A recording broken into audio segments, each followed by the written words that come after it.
축덕과 추갈못이 함께 즐기는 방송 축덕숙덕 109번째 이야기 시작합니다. 안녕하십니까.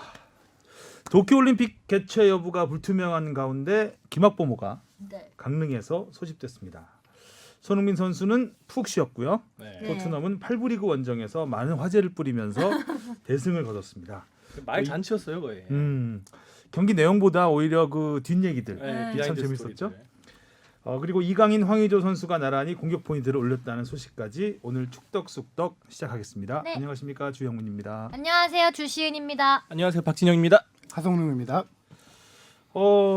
날이 많이 추운데 네, 집콕 다들 주말에는 추운 저 것도 주말에 출근했습니다.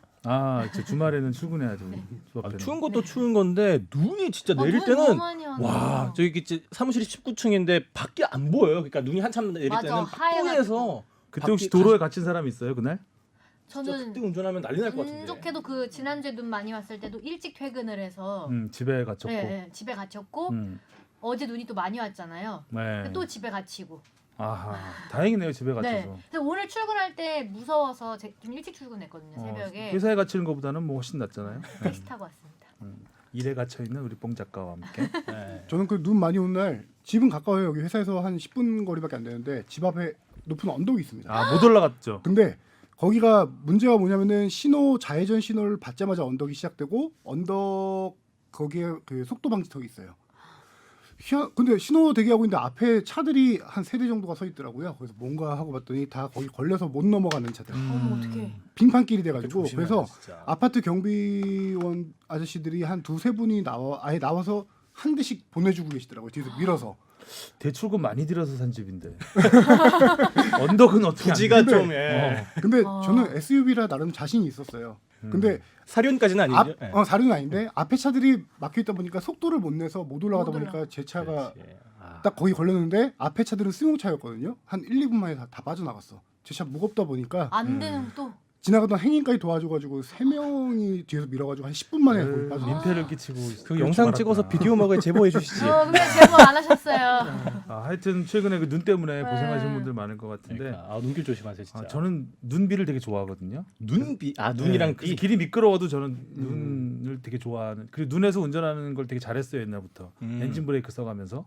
그래서 좀 안 미끄러지는 법도 알고 해서 좀 자신감이 있는 편인데 이번에는 좀 심하게 온 것 같아요. 무서워요. 아무튼 뭐 눈사람 만드는 그런 낭만을 즐기기에는 그래도 너무나 원래 부담스러웠던 눈. 아니 저도 눈에는 눈. 자 시작. 네.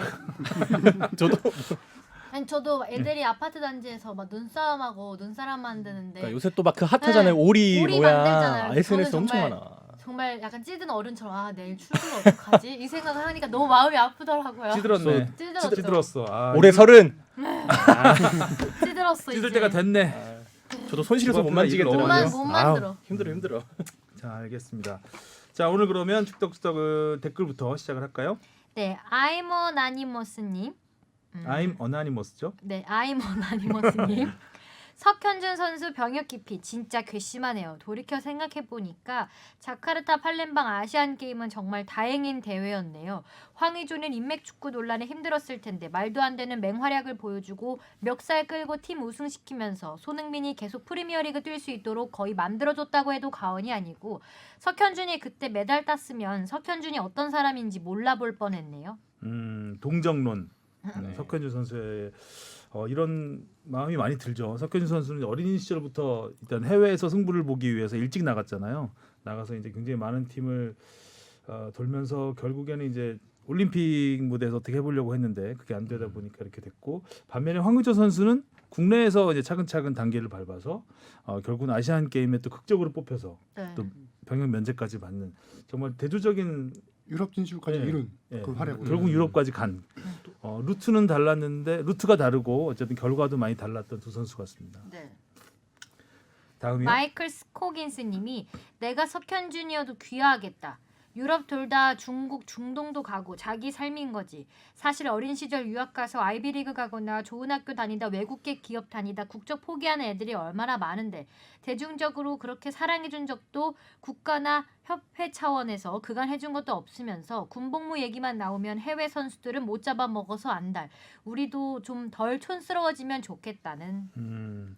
이거는 비판론. 그렇죠. 근데 석현준 선수가 만약에 국가대표를 안 했다라고 하면 이렇게까지 얘기는 안 나올 거예요. 근데 이제 뭐 국가나 협회 차원에서 그간 해준 것도 없다라기보다는 국가대표로서의 지원도 받은 것 부분이 있긴 있죠. 그렇죠. 네. 그리고 대중적으로 그렇게 사랑받고 또 국가나 협회에서 지원 받을 정도까지 올라오지 못한 부분이 있잖아요. 네, 석현준 선수의 개인의 탓도 분명히 있는 것이고. 그리고 뭐 오히려 전에는 그 한참 석현준 선수가 국가대표에 승선하지 못했을 때는 왜 안 뽑냐 이런 여론도 되게 많았어요. 한번 와서 시험 좀 해보지. 이제 톱 자리에 고민이 많았을 때.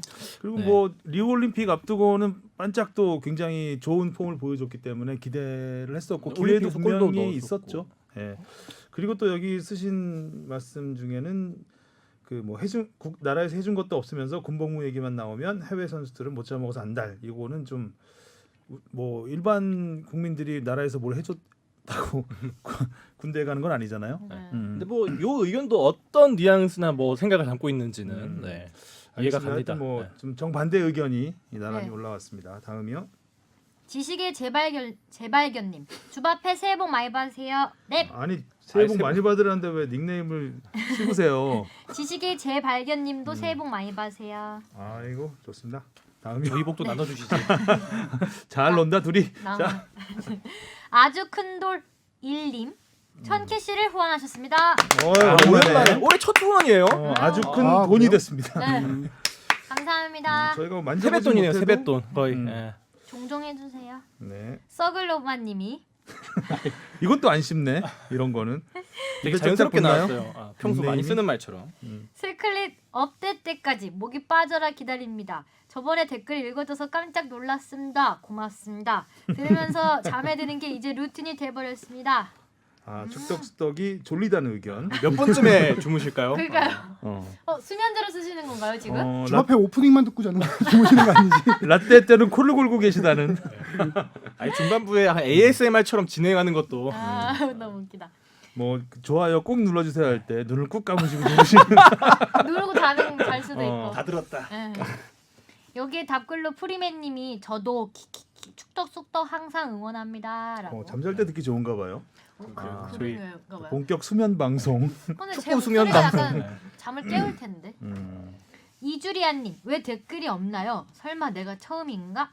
마지막 댓글이었습니다. 네, 유튜브에 유튜브여가지고 또 그랬나 봐요. 유튜브엔 댓글이 잘 안 달리긴 해요. 가끔씩, 유튜브도 보고 있으니까 많이 가끔씩 달아주시면. 악플이 좀 달리긴 하죠. 네. 자 그리고 오늘은 질문으로 바로 가겠습니다. 무엇이든 물어보세요. 이승훈님이 보내주셨습니다. 안녕하세요. 축덕숙덕 통해서 축구 관련 이야기 잘 듣고 있는 이승훈이라고 합니다. PD는 아니시겠죠? 그분이 또 아니시겠죠? 들어오네요. 며칠 전에 유상철 감독님이 나오는 다큐멘터리 유비 컨티뉴를 보게 됐는데요. 인천 유나이티드 서포터즈들이 부르던 응원가의 가사가 참으로 멋져 보였습니다. 파란색 하늘에 내 손이 닿을 때 검푸른 셔츠에 별이 빛날 거야 라는 내용의 응원가였는데요. 제가 궁금한 건 이런 응원가는 누가 만드는 건지 궁금합니다. 프로야구 경우에는 구단이 의뢰해서 만드는 걸로 아는데 K리그 구단들은 어떻게 하는지 궁금하네요. 그리고 축구 응원가에는 음악 저작권과 관련해서 제한 사항이 없는지도 궁금합니다. 그리고 마지막으로 가능하시다면 서포터즈의 원조격이라 할 수 있는 붉은 악마의 시작과 역사에 대해서 한번 다뤄주셨으면 합니다. 고맙습니다. 자 라떼까지 자연스럽게 이어질 수 있는 네. 질문을 주셨습니다.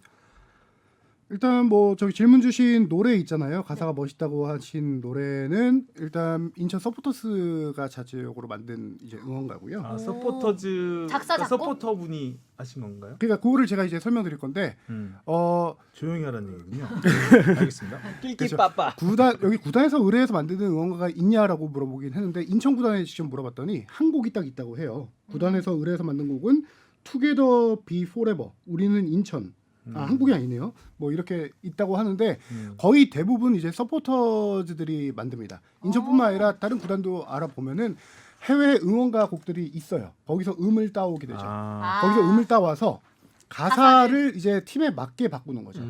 예. 사실 그 경기장에서 들어보면 굉장히 막 선동한다고 해야 될까요? 네, 그 음을 맞아요. 들으면 뭔가 좀 예전에 그 집회 같은 거 할 때 그 민중가요 같이 뭔가 좀 휩쓸리는 그런 게 좀 있는 것 같아요. 그런 분위기가. 그리고 서포터스가 아니더라도 되게 익숙한 리듬이 많잖아요. 해외 그쵸. 축구 많이 네. 보신 분들은 해외 축구에서 많이 나오는 응원가들 이제 음이 비슷하거나 따라 갖고 오거나 그런 것도 많고요. 이 가사 같은 경우가 어떻게 만들어지냐를 좀 취재해봤더니 서포터즈들이 어디 홈페이지나 이 동호회 활동을 통해서 이런 가사 어때요?라고 매 시즌별로 이렇게 좀 업데이트를 한대요. 의견을 주면은 그 뭐 운영위원회가 있잖아요. 거기서 이거 괜찮다라고 하면은 그 시즌 응원가로 채택을 해요. 그러면은 그거를 이제 경기장 와서 미리 좀 연습 좀 해보고 하면서 반응이 괜찮다 그러면은 그 시즌 응원가가 되기도 하고요. 그다음에 구단에서 의뢰해서 만드는 경우 이거는 많지는 않다라고 아까 말씀드렸는데 간혹가다 어떤 구단 홍보대사가 가수가 홍보대사를 한다거나 아니면은 그 구단의 팬인 가수가 있습니다. 헌정. 그렇죠. 헌정에서 노래를 직접 만들어주는 경우가 있는데 이 경우는 수원 서포터스 저기 노브레인 아시죠? 가수. 네. 그렇죠. 저희가 기자. 워낙 수원 또 팬이기도 하고 해서 거기서 그 응원가를 만들어서 헌정한 것도 있고 그런 경우 있고 아까 여기 질문 주신 것 관련해서 음악 저작권 이 부분이 상당히 좀 이제 예민한 부분이긴 하죠. 야구 같은 경우에는 선수 등장곡이라든가 응원가를 앰프를 통해서 틉니다. 그렇죠. 예. 그런 경우에는 저작권을 야구 구단은 내는 걸로 제가 내죠. 알고 있고요. 예전에 한번 삼성 라이온즈 구단의 저작권 협회에서 그 쓰지 말라고 하는 그런 공문을 보내서 한번 논란이 된 적도 있었어요. 많이 쓰는 노래들 막그 서핑 USA 이런 것도 뭐 막 많이 유행가들을 불렀었는데. 많이 쓰니까요. 네. 네, 그렇죠. 그리고 선수별로 응원가가 네, 있잖아요. 다른데. 네. 그러니까 뭐 한 구단의 응원가가 엄청 많습니다. 많으니까. 예. 뭐 근데 축구장 같은 경우는 기본적으로 저작권이 관계가 없는 게 뭐냐면은 축구장에서는 앰프 사용이 금지가 돼 있습니다. 그래서 노래를 부르는 거니까. 그렇죠. 예를 들어 선수 입장이라든가 이런 거에서 트는 만약에 노래가 있다. 그런 노래 거면 안 저작권을 트네. 내야 돼요. 근데 부르는 건 괜찮다. 부르는 거 이거죠. 괜찮죠. 약간 육성 소름 응원이기 돋았어, 때문에 앰프를 사용할 수 없어서 육성 응원이기 때문에 기존의 노래를 갖다 쓴다고 하더라도 저작권은 따로 내지 않습니다. 맞아요. 그 서포터즈 분들이 직접 그죠. 다 악기 연주도 맞아요. 하시잖아요. 네, 지금 지금 생목에서 장구 다 치고 하죠. 하시니까. 네. 메가폰 가끔씩 못 쓰는 것 같고. 메가폰 정도 그것도 생목으로 하시는 거니까. 좋은 정보인데요, 아주. 저작권 문제. 어디서 쓸지 모르겠지만 하여간 좋은 정보.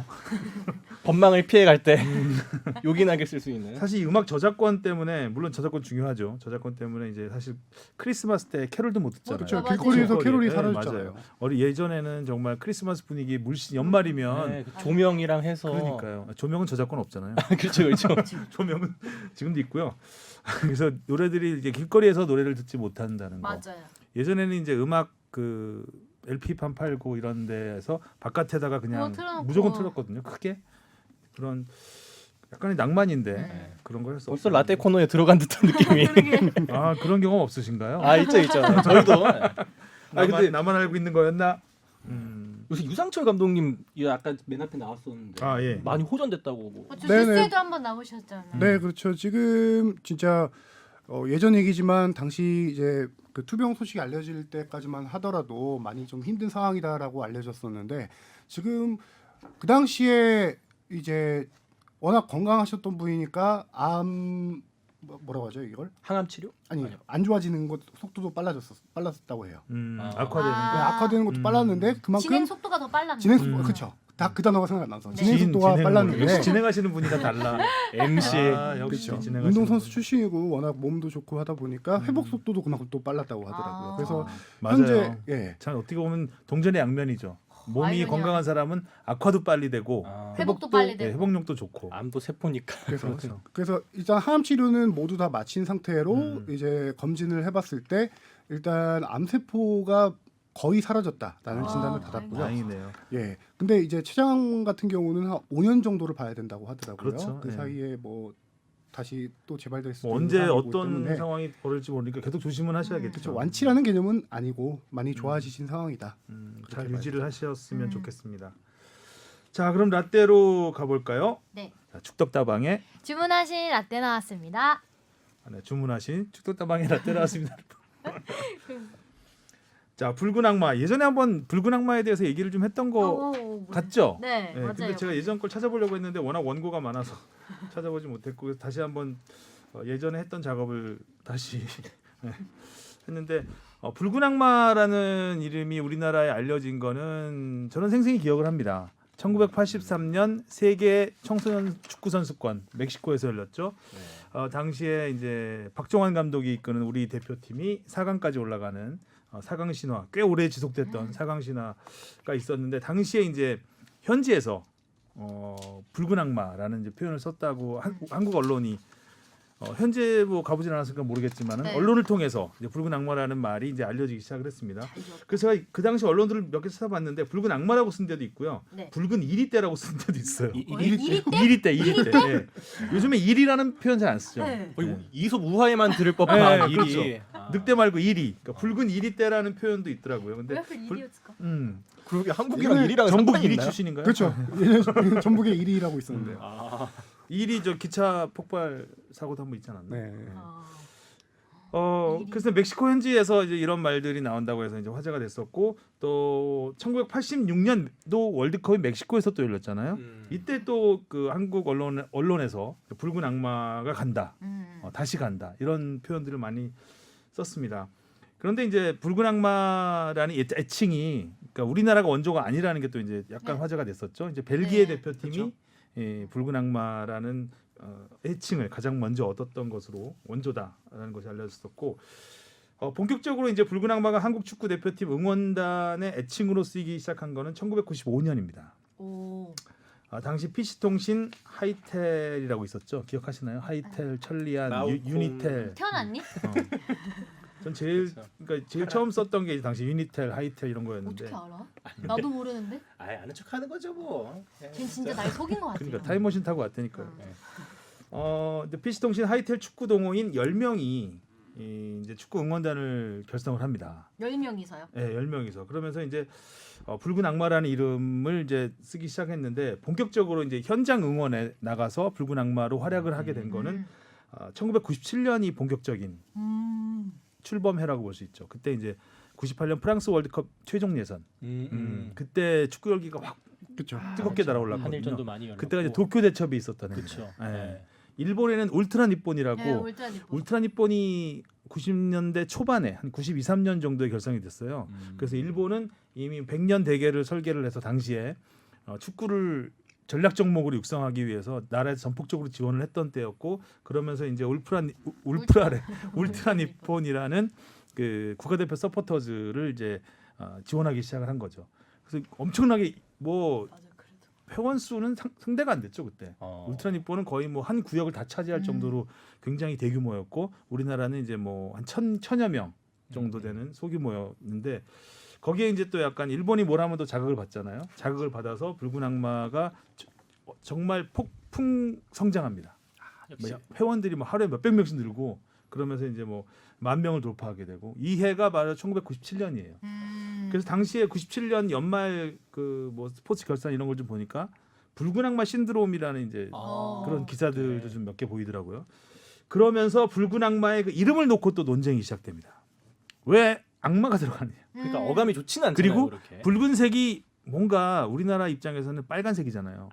그래서 약간 좀 빨갱이 이런 좌파 뭐 이런 느낌이 있었던 좀 오른쪽에서는 그렇게 바라보는 경우도 있어서 당시에 젊은 층에서는 거부감이 없었는데 한 40대 이상 당시에 붉은 악마 이름이 안 좋다 막 이렇게 해서 설문조사도 하고 이런 것도 있어요. 근데 설문조사 결과를 보면 한 6대4 정도로 이제 괜찮다는 의견이 더 많았던 것 같아요. 그래도 좋지 않다는 의견이 40% 가까이 됐으니까 오, 꽤 그때 논란이 많은- 될 만은 했죠.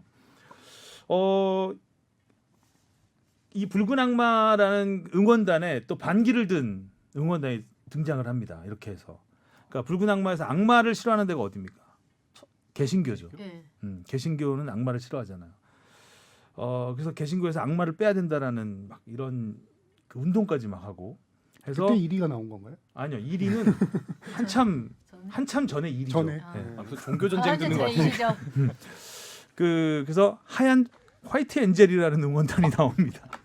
혹시 백이민족? 하얀 천사, 백이민족을 이제 내걸었죠. 네. 백이민족도 내걸었고 악마에 반대되는 천사를 내건 건데 이게 이제 개신교에서 주도를 한 그 응원단이에요. 그래가지고 2001년 그 컨페더레이션스컵 한국에서 열렸잖아요. 네. 당연히 그때 이제 프랑스전에 대대적으로 홍보를 합니다. 하얀 천사가 하얀 천사. 간다. 붉은 음. 악마의 그래서 뭐 그러니까 우리나라 사람 그러니까 일반 팬들 입장에서는 아니 같은 한국 응원하는데 무슨 붉은 악마의 대악마가 나와. 대악마? 그 화이트 엔젤은 대악마? 대왕 어. 화이트 엔젤? 그래가지고 근데 그냥 와서 응원만 하고 갔으면 되는데 축구를 안 봐요. 아, 그 와서 거의 집회하듯이 하고 찬송가를 부르고 어머. 그 관중석에서. 옷도 막 하얗게 금 진짜 입고 왔네. 그래서 좀 약간 진짜 오히려 참고. 경기에 방해가 되는 그런 행동을 많이 한다고 해서 붉은 악마 쪽에서 굉장히 많은 붉은 악마뿐만 아니라 다들 일반 국민들 입장에서도 아니 그럼 이게 전 세계에 중계되는 경기인데 다른 사람들이 보면 쟤들은 뭐야? 해외 토픽, 해외 한쪽은 뻘겋고 한쪽은 허옇고. 그리고 붉은 악마는 그 골대 뒤쪽 그 홈팀 골대 네. 뒤쪽에 항상 자리하잖아요.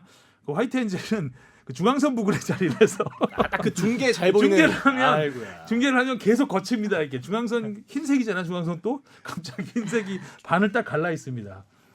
그래가지고 좀 그때 되게 지금 생각해 보면 좀 코믹한 상황이죠. 궁금하네요 그림이. 그거 화이트 엔젤 찾아봐야 처음 되겠다. 네, 화이트 엔젤이라는 경기 보다가 계속 오랫동안 경건해질 것 같은데. 지속되지는 않았습니다. 그래서 좀 논란이 있었는데 붉은 악마가 하도 인기를 얻고 이제 활약을 많이 하다 보니까 거기에 이런 해프닝도 있었다라는 정도로 생각을 하시면 될 것 같습니다. 하지만 2002년 월드컵을 계기로 붉은 악마가 뭐 장악을 했죠. 한국 축구 대표팀의 공식 서포터즈로 자림을 하게 되고 국가대표 12번째 선수라고 또 불리게 됐고요. 월드컵 내내 또 전국을 붉게 물들이면서 또 전 세계 방송이 됐잖아요. 맞아. 이제 뭐 붉은 악마는 그러니까 우리 단순한 응원단을 넘어서 약간 한국의 축구 응원 문화가 네, 그렇죠. 된 거죠. 그래서 지금까지 쭉 이어져 오고 있는 겁니다. 당시 2002년 제 기억으로 워싱턴 포스트였던 것 같은데 2002년 한일 월드컵 최고의 명장면으로 경기가 아니라 붉은 악마의 길거리 응원으로 꼽았었어요. 아. 네, 그렇죠. 가득 찬. 진짜 네. 응원 있잖아요. 그 열심히 미속으로 찍어가서 그 시청 광장에 막 사람들 모이는 거 그 수도 없이 봐도 볼 때마다 가슴 이게 뛰게 만드는. 그렇게 응원 못해요. 아, 그렇죠. 갑자기 이제 팬데믹 그 슬픔. 응원 못해요? 마스크 써. 지금은 안 되죠. 네. 역시 진행자라서 크게 봅니다. 현 상황과 뉴스에서. 엮어서 설명을 하는. 붉은 악마 제가 조금만 부연 설명드리면은 그 PC 통신 동호인들이 만든 이 붉은 악마잖아요. 근데 그렇죠? 당시에는 원래 이 동호인들이 각 K리그 팀들 응원하는 아오. 동호인들이었어요. 그렇죠. 팀별로 나눠져 있던 건데 국가대표 경기가 열리는데 우리가 한번 단합해 보자. 이렇게 해서 처음에 발족할 때 이름은 그레이트 한국 서포터스 클럽이었어요. 이게. 그러다가 이름을 공모를 통해서 아마 97년도에 그렇게 이름 붉은 악마로 바꾼 걸로 제가 기억을 하고요. 그다음 역시 K리그 서포터즈 출신 하성룡 기자였습니다. 그리고 그 당시 아까 앞에 소개하셨지만 97년도에 붉은 악마가 전국적으로 알려지게 된 계기 도쿄 대첩이잖아요. 그 경기가 어떤 붉은 악마가 TV 중계되면서 확실하게 알려진 것도 있지만 워낙 경기가 극적이었잖아요. 그렇죠. 그래서 더 후지산이 무너지는 경기. 후지산이 무너집니다가 그날 경기에서 나왔고 1대0으로 뒤지고 있다가 후반 한 30몇 분부터 두 골 넣어서 그렇죠. 이민성 선수의 왼발 진짜 중거리 중거리 볼 때마다 통쾌한. 그 경기부터 붉은 악마가 이제 쫙 한번 전국적으로 알려지면서 인원이 늘어나고 2002년 한일 월드컵 때 방점을 찍고 그리고 또 그렇게 그해 역사가 한일전이 있죠. 그 다음이었나요? 그 98년도까지 해서 한일전이 되게 많았어요. 그때 3.1절에 붙었던 것도 매년 있었고, 했죠, 매년. 만우절에 그때는. 또 붙기도 정기적으로. 하고. 예. 그래서 예전에 2000년대 후반까지만 하더라도 붉은 악마가 그 회장 운영위원장이라고도 하거든요. 회장을 새로 뽑으면은 그게 언론 기사간도 나오기로 했어요. 맞아요. 나오기도 했었어요. 네. 기자회견도 하고 그랬어요. 네. 근데 그 탄생이 지금으로 생각하면 뭐 DC 인사이드에 있는 커뮤니티 사람들이 모여서 만든 그런 거나. 거죠. 예. 그때는 통신이 발달하기도 전인데 이렇게 야. 폭발적으로 성장할 수 있었던 거는 뭐 한국 축구의 발전과 함께 했다고 같이, 할 수 있고요. 우리 또 국뽕의 선두주자 뽕 작가는 악마 활동한 거 없어요? 뭐 저는 항상 방구석에서 응원 많이 했는데 노래 같은 거 진짜 많이 즐겨 듣고 그 2002 때도 그냥 더 아파트 레드티 없어요? 비더레즈는 분명히 무조건 있죠. 예. 제대로 활동은 안 한 것으로. 제가 은근 그런 것도 소심합니다. 근데 직관 가면은 누구보다 목소리 크게 그리고 그런 직관 잘안 가잖아요. 저격수 역시 진행자야. 저 화이트 엔젤로 하겠습니다. 저 피로디 입고 오세요.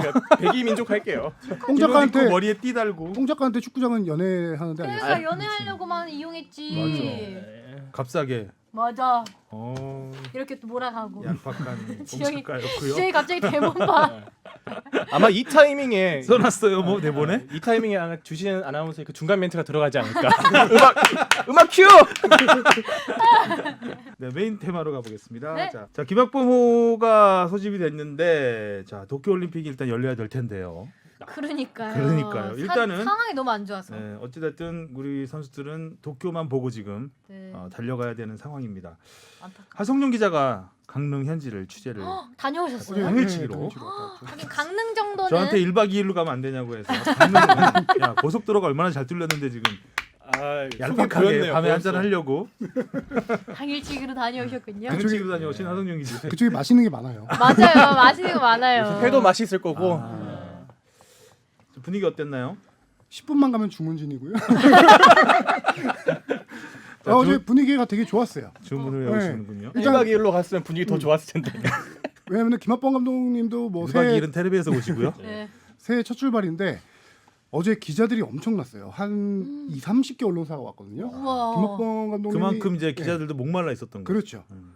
경기장에 들어오자마자 기자 많은 거 보고 그때부터 기분이 좋아가지고 어. 인터뷰도 너무 재밌게 잘해주고 선수들을 훈련하는데 원래 카메라 위치가 포지션이 정해져 있어요. 근데 선수들이 저 반대편에서 훈련하니까 이쪽 알아. 서비스 정신이 안 돼 있어 이러면서 원래 못 가게 돼 있는데 감독님이 그렇죠. 아. 거리 두고 선수들 있는 데 쪽으로 가서 또 취재하게 해주고 어제 감독님이 기분 좋아서 노래방 얼마나- 사장님인 줄 알았어요. 서비스 주는 게. 그러니까 얼마나 답답했겠어요. 아. 주문지도 서비스를 그렇게 잘 준다면서요. 네. 그래서 가려고 했는데.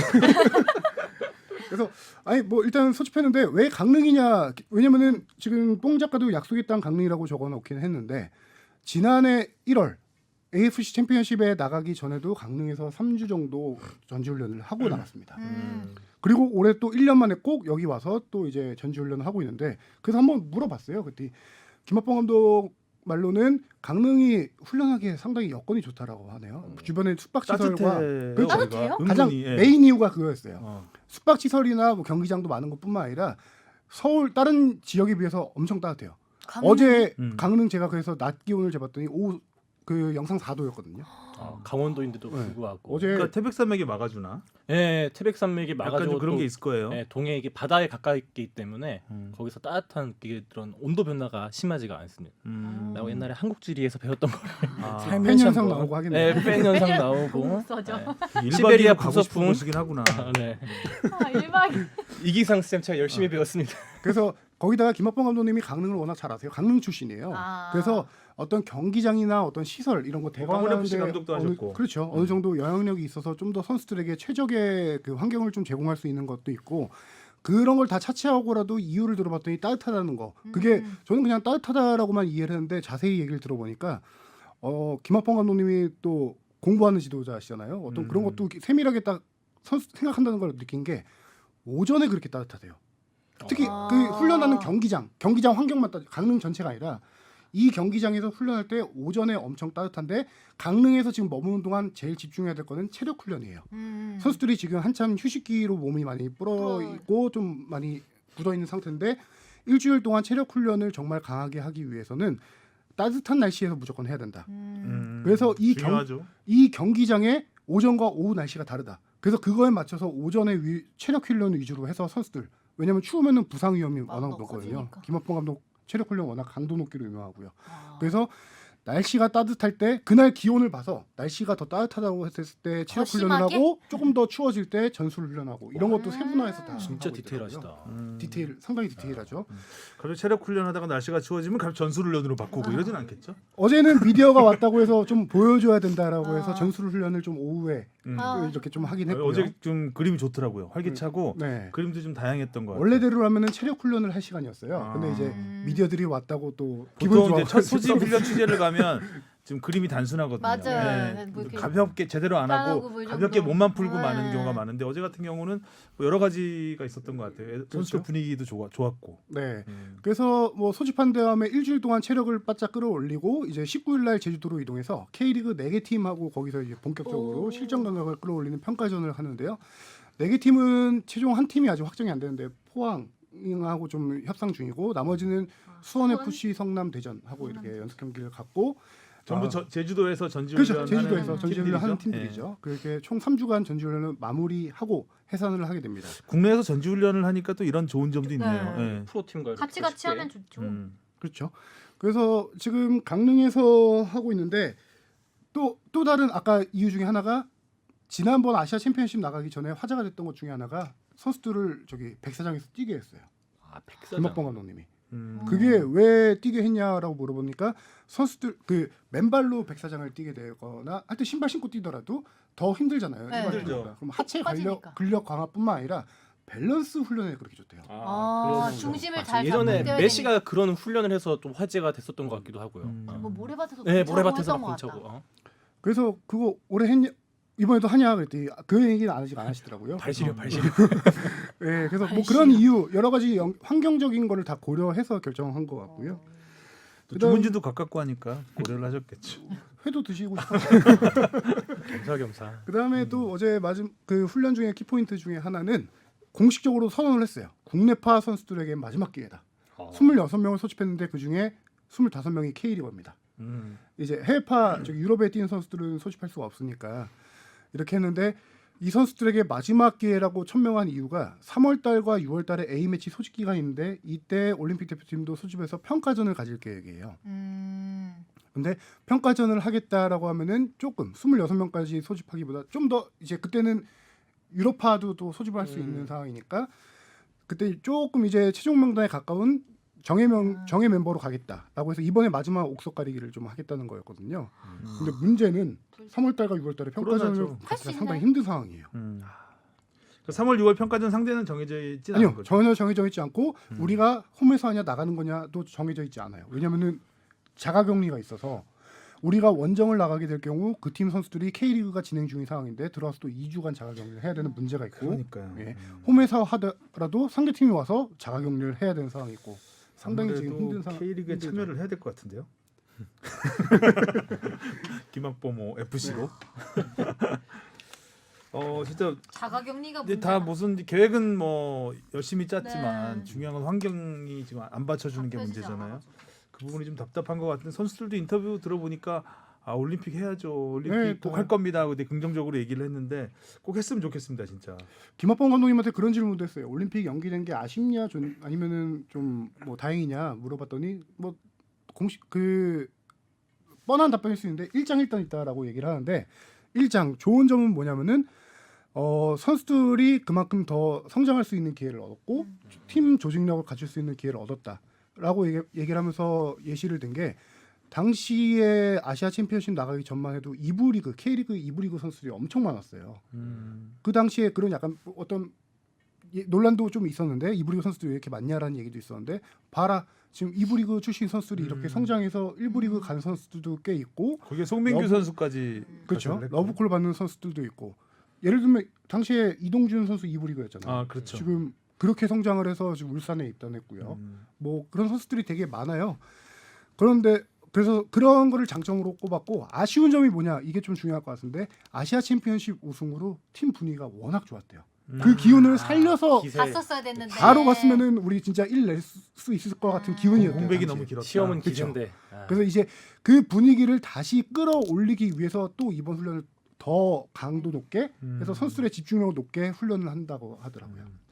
저는 개인적으로는 뭐 꼭 그렇게 될 거라고는 확신할 수 없지만 일단 24세까지 됐잖아요. 그쵸, 97년생들이 일을 하면서. 갈 근데 수 우리나라 있게 됐죠. 같은 경우는 이제 이 병역 문제가 있기 때문에 24세까지 한 게 정말 잘 된 거죠. 그렇죠. 선수도 성장할 수 있고 네. 반면에 외국 같은 경우는 올림픽 크게 중요하게 생각하지 않습니다.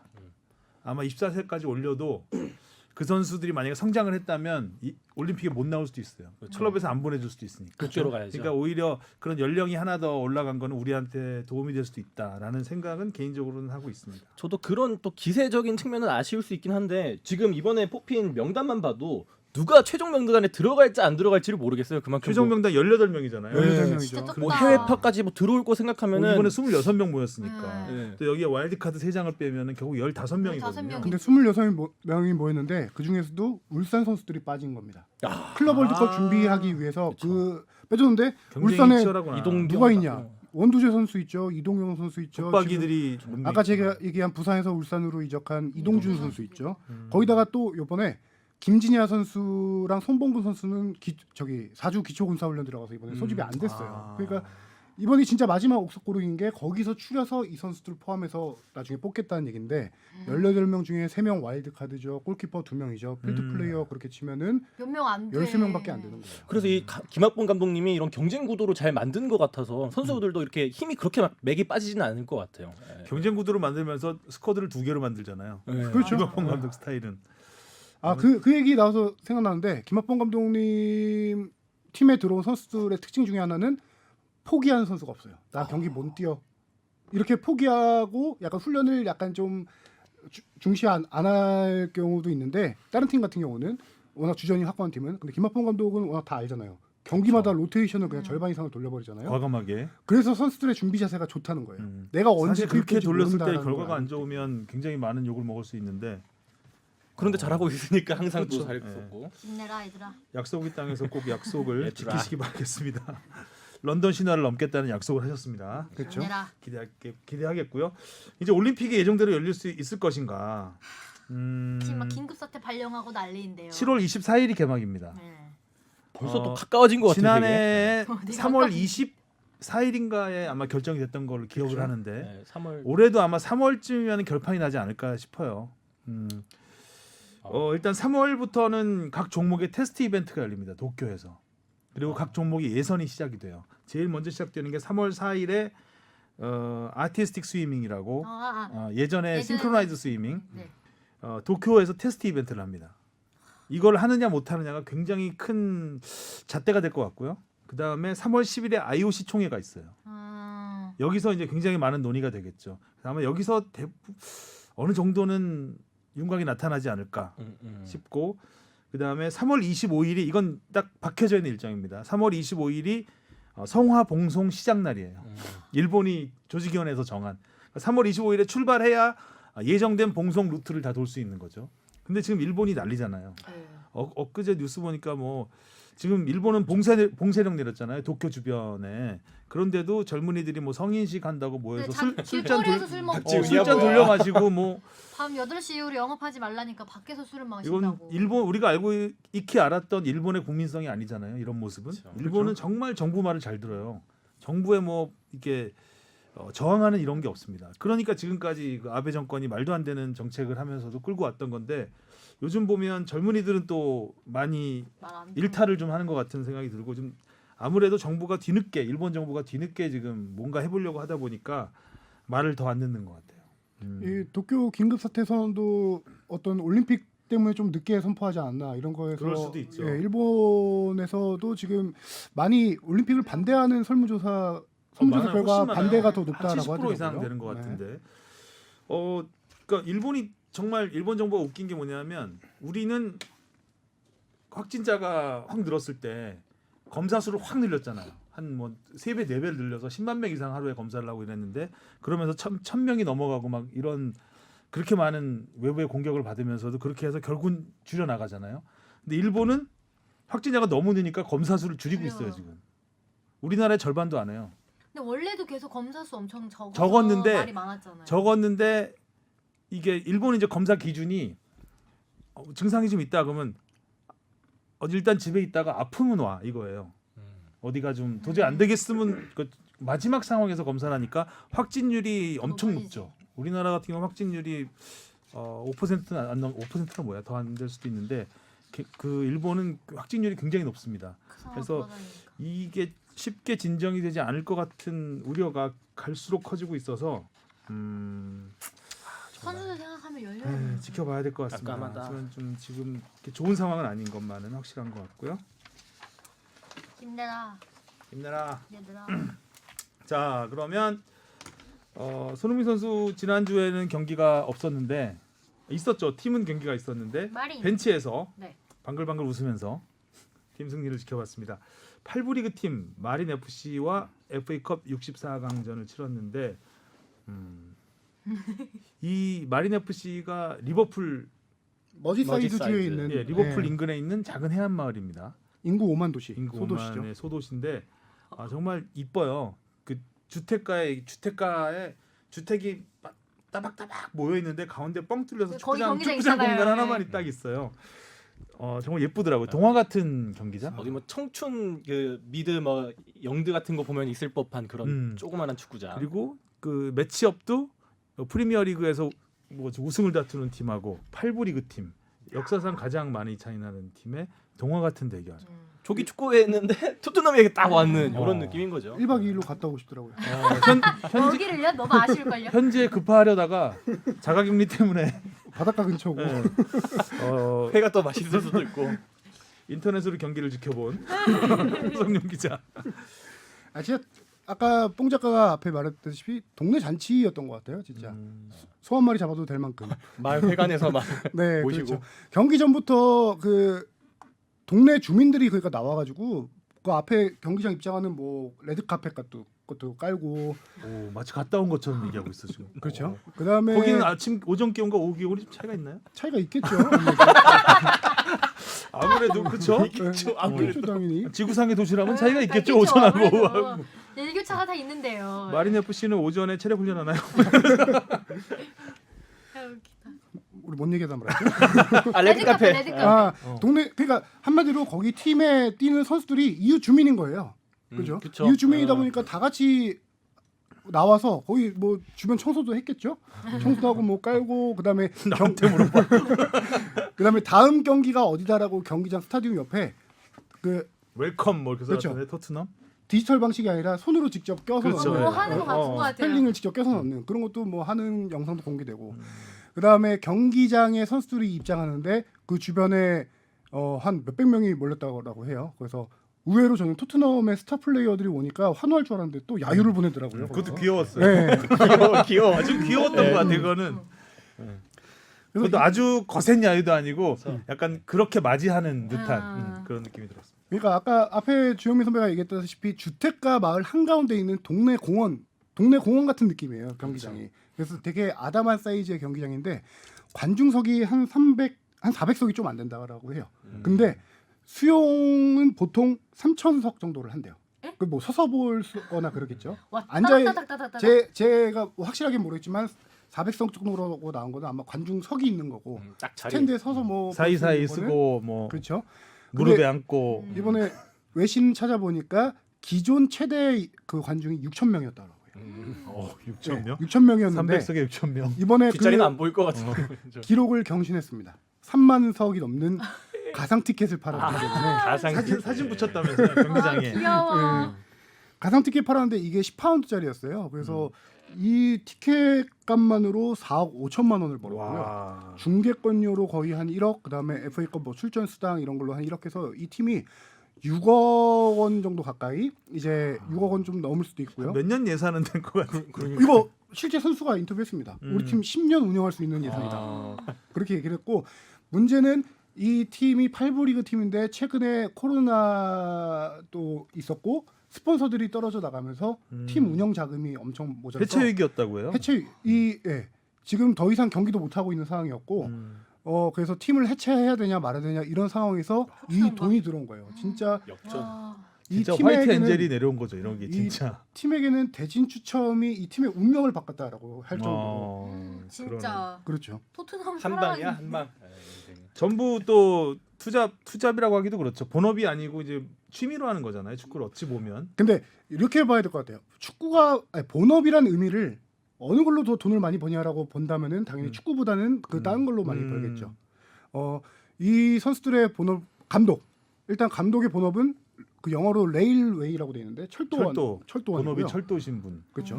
골키퍼의 직업이 슈퍼마켓 직원이에요. 음. 그래서 그것도 화제가 되는데 슈퍼마켓에서 일하다가 유니폼 갈아입고 축구장 가는 사진이 하나 나오더라고요. 그런 것도 있었고 골대 맞춘 선수는 공격수는 배관공. 네, 플럼버 배관공이고요. 음. 배관공 사진도 또 공개됐고 보니까 뭐 선생님도 있고 물리치료사도 있고 중계할 때 보니까 선수 소개할 때 그 네. 마린 선수들은 본업을 옆에 따로 쓰더라고요. 보통 포지션만 쓰잖아요. 포지션 안 쓰고 본업이 뭐다 간호사, 막 의사 이렇게 그렇죠. 나오잖아요. 네, 포지션을 설명해 주더라고요. 주요 직업들. 그 말 어벤져스 느낌이다. 그렇죠. 그래서 보니까 마린 선수 최고 주급이 300파운드예요. 45만 원. 주급이 45만 원인데 주고 몇억 원씩 받는 그렇죠. 1억을 이 넘게 받는 경기에 선수라고. 베일이 교체 출전했습니다. 베일의 주급이 저기 9억이죠. 아. 2,000배입니다. 최고급의 선수. 아마 베일이 이 경기장에서 뛴 가장 몸값이 비싼 선수가 아닐까. 그러겠네요. 예, 그런 생각이 경기장보다 들고요. 비싼 선수네요. 특히 뛰는 것만으로도. 베일이 무회전 중거리 프리킥 하나 날렸잖아요. 음. 이 골키퍼 슈퍼마켓 점원 골키퍼에게 평생 안주거리가 아닐까.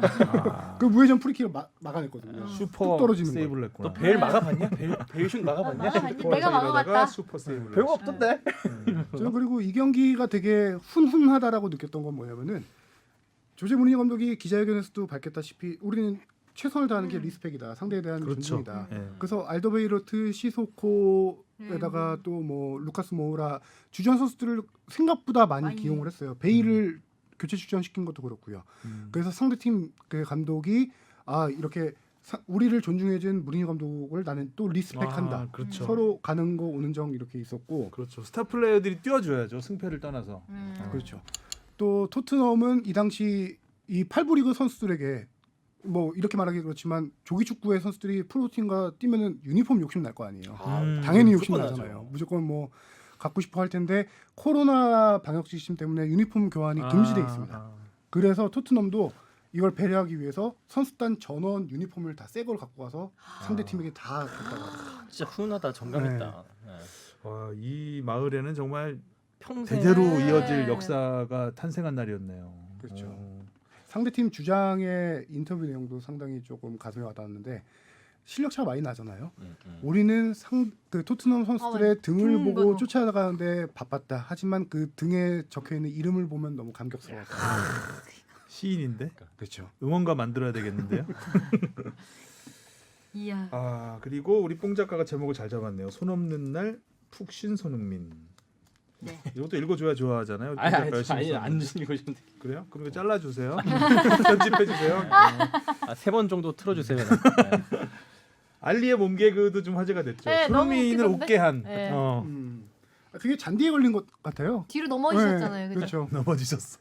거기서 베일은 또 이거 경고 줘야 된다 그러고 이게 손 표시하고. 그러니까 선수도 되게 좀 여러 가지 신기했을 것 같아요. 하면서 신기하다기보다는 어린 시절에는 옛날 생각 좀 났을 그렇죠. 것 옛날 같고. 생각이 딱 그죠? 났을 네. 것 같아요. 동네에서 축구하는 재밌게 서로 막 즐기는 모습이 좀 보였던 것 같고 그래도 또 5대0 스코어가 벌어지긴 했지만 뭐 아주 참담한 스코어는 또 아니잖아요. 그 정도의 딱 그 수준 차에 맞는 네, 스코어가 아닐까. 그것도 배려가 아니까. 그럴 수도 있죠. 후반에 어린 선수들 많이 투입했거든요. 근데 베일 또- 빼고. 네. 그 최연소 골이 하나 나왔죠. 디바인의 16세 163일. 네, 이게 구단 토트넘 최연소 골. 구단 최연소 데뷔전의 데뷔골. 기록이죠. 아무튼 많은 이야기거리를 남기면서 32강에 올랐습니다. 32강에서는 2부 리그 팀을 만나나요? 이브리그 팀 최하위 위컴인데요. 참 토트넘 대진도 좋다라고 그러니까요. 올해 기운이 일단- 맨유가 네. 리버풀 만나던가요? 네, 맨유가 리버풀. 그러니까. 그게 제가 좀 이따 해볼 건데 이렇게 일단 차이가 날 수 있나? 그러니까요. 토트넘 얘기를 보면은 리그컵 때도 4강전에서 저기 약팀을 맞아요. 만났잖아요. 네. 이브리그 팀이었나? 예, 브렌트포드 만나서 그렇게 대진운이 네. 좋았고 무리니의 이번에- 운인가? 이번에 또 승리해서 올라가면 16강에서 에버튼 대 셰필드전 승리팀과 만나요. 그렇게 막 에버튼이 요새 잘하고 있긴 하지만 강팀은 아니고 반면에 그 맨유와 리버풀이 32강에서 만난 게 가장 빅매치로 꼽히잖아요. 그렇죠. 그 추첨을 누가 했냐? 피터 크라우치라고요. 예전에 장신 공격수. 그렇죠. 네, 로봇춤 추던 피터 크라우치가 했는데 리버풀에서 뛰었던 적이 있고요. 아 피터 있죠. 크라우치가 아 있죠. 거기다가 와이프가 아내가 모델 출신의 리버풀 출신의 모델이에요. 당연히 그 리버풀 출신 집안이거든요. 당시에 그래서 이제 화제가 됐던 게 뭐냐면은 크라우치의 아내가 SNS에다가 그 크라우치의 장인어른이겠죠. 우리 아빠한테 죽을 각오 해라. 그런 SNS 가문의 역적이 리버풀을 돼버렸어요, 공주로 역적이. 몰아넣더라. 그렇죠. 그랬더니 크라우치가 미안하다 각방 쓰자. 이렇게 뭐 그런 게 또 재밌게 화제가 사네요. 참. 그러니까. 되기도 했었는데 이렇게 32강전에 맞붙으면서 리버풀과 맨유가 리그 경기가 먼저 있어요. FA컵 전에. 그래서 일주일 안에 두 경기를 벌이는 그런 상황이 됐죠. 아 그렇군요. 자 그러면 당장 내일이죠. 이제 이 방송이 나갈 때쯤이면 이제 또 토트넘이 손흥민 선수가 네. 또 출전할 것 같은데 원래는 아스톤 빌라였는데 이런 것도 참 특이해요. 그죠? 어떻게 근데 딱 상대를 바꿔버리는. 그러니까요. 그 딱 이 벽돌 빼서 다시 다른 벽돌 넣는 것처럼 그렇죠. 취소된 경기가 또 그대로 골로 들어갔어요. 이렇게 하려고 취소했었나 이전 경기를. 그러니까. 그 정도 생각이 들 정도로 너무 자연스럽게. 아무튼 무리뉴는 운이 좋은 것 같은 생각. 네, 진짜. 2년차 우승 뭔가 느낌이 예, 오죠. 그랬어요. 운도 좋고. 아, 그거지 제발.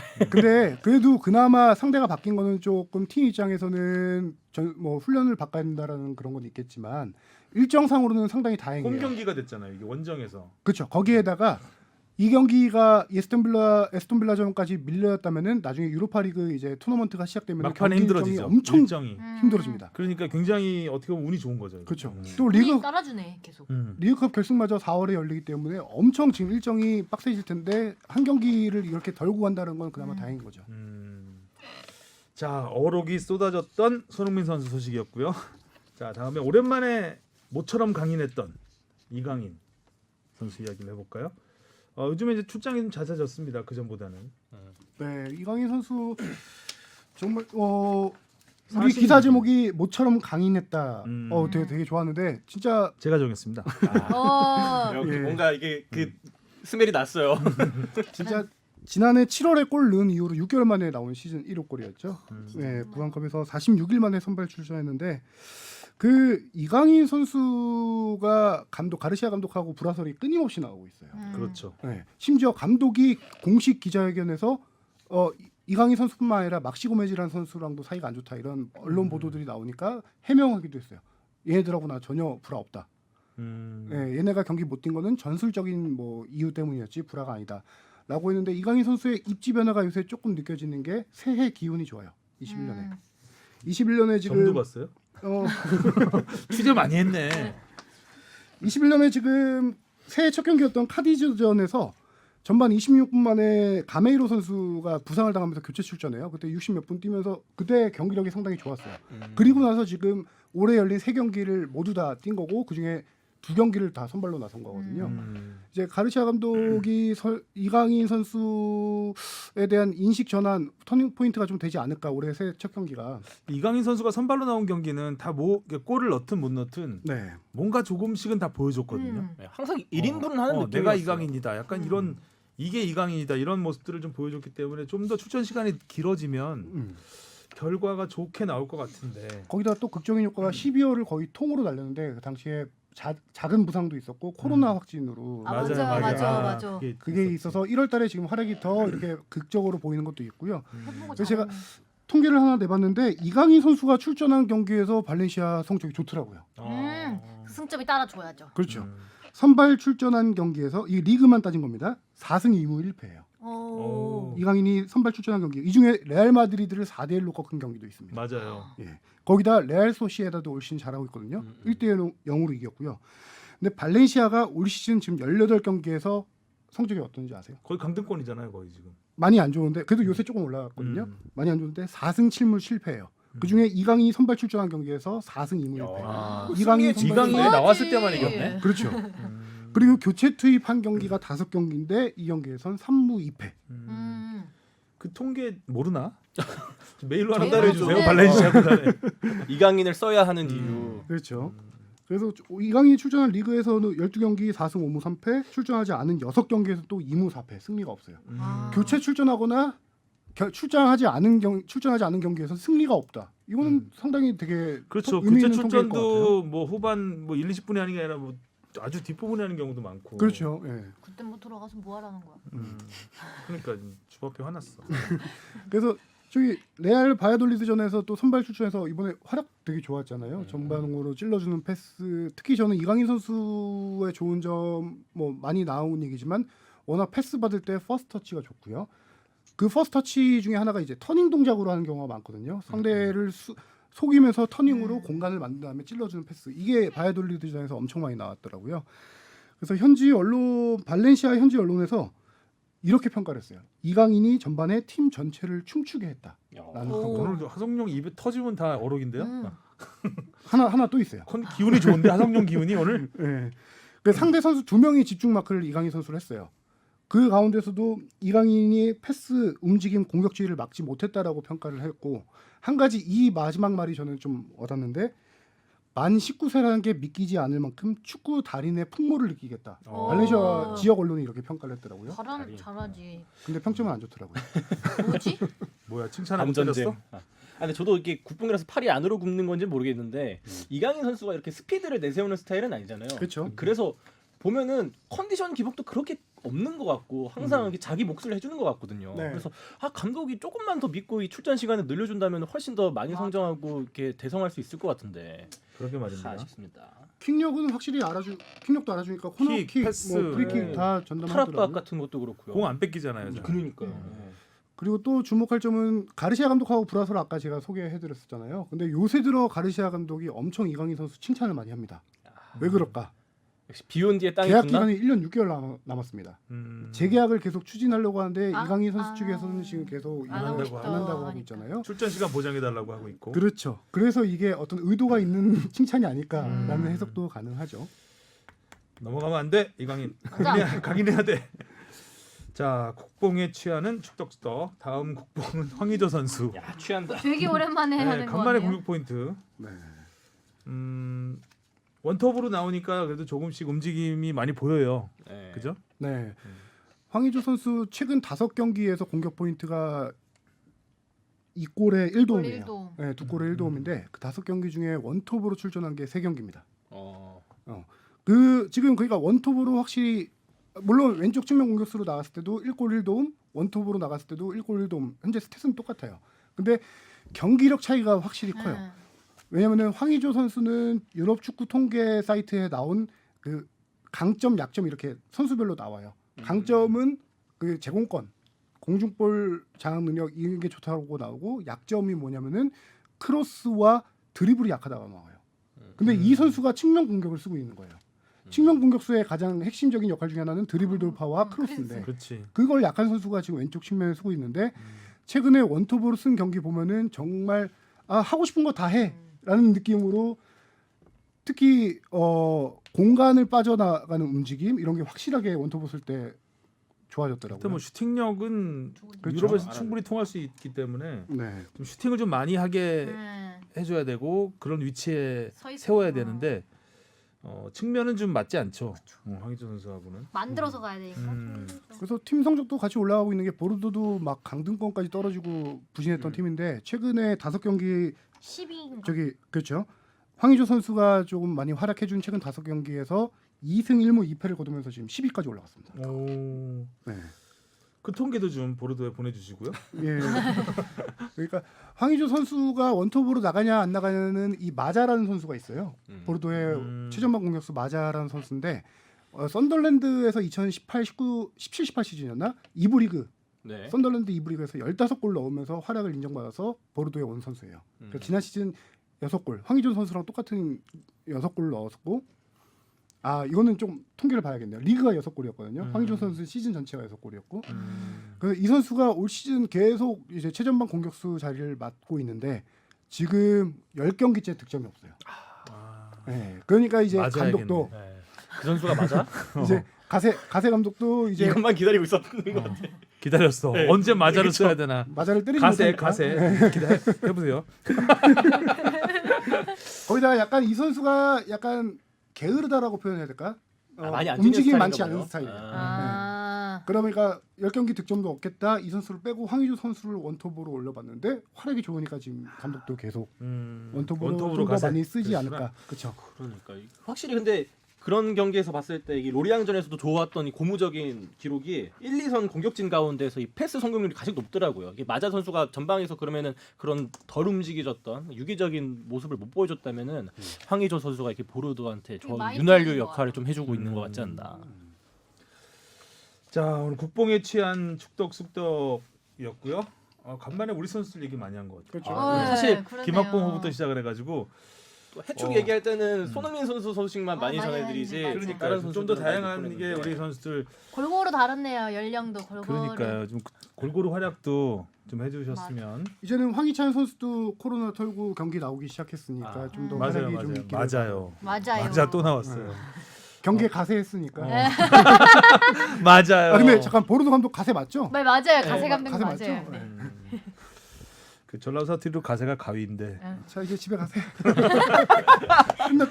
자, 펀치라인. 오늘 하성준 기자 컨디션 완전 네, 좋았습니다. 완전 좋아요. 아주 원투 펀치 다 날리고 빵빵 가시네. 터지는 어록들.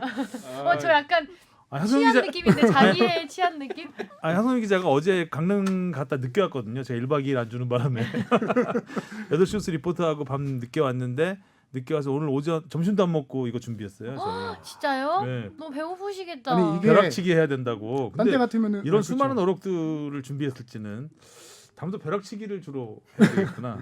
딴 데 같으면은 한 2, 3일 나눠서 하나 준비하다가 리포트 준비하고 하나 준비하다가 이렇게 하니까 기억이 잘 안 나요. 막상 방송 들어올 때는 정리해 놓는데. 어록이 다 털리는구나. 네, 근데 지금은 2시간 바짝하고 들어오니까 역시 그냥 벼락치기. 그렇죠. 벼락치기 벼락치기 효과가 효과가 있어. 좋네. 손바닥에 써놓고 뭐 이런.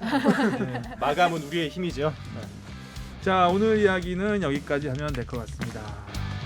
자, 다음 주에 뵙겠습니다. 수고하셨습니다. 고생하셨습니다.